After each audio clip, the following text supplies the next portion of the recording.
Bristol Community College, Mathematics with Dan Avedikian, Math 011, Arithmetic, Section 3.5, Problem 11. This is Section 3.5, Problem 11.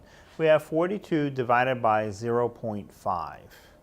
Now, again, if you have a calculator, you can just enter it in the calculator in this form and get the answer.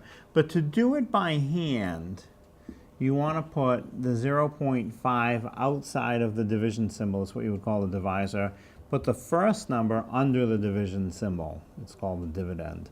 Now, to do the division, you can't have the decimal anywhere in the front number or divisor except in the far rightmost position. And that's not where it is where the problem starts. So, to get it to the end or rightmost position, I have to move it over one spot. And that means the number under the division symbol, or dividend, has to have it move the same number of spots. So if it's moving one spot for the number in front, it has to move one spot for the number underneath.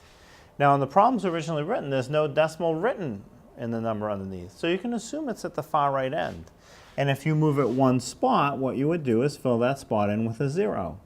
So instead of 0.5 divided into 42, you just change the problem to be 5 divided into 420, because we move the decimal one spot for the number outside of the division symbol and the number under the division symbol.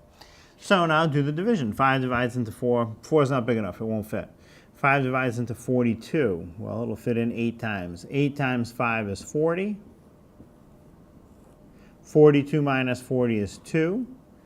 Bring the next digit to the right, which is a 0, down to the number you just got as an answer.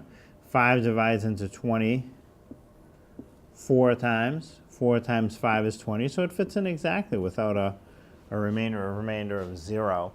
So 42 divided by 0.5 is 84.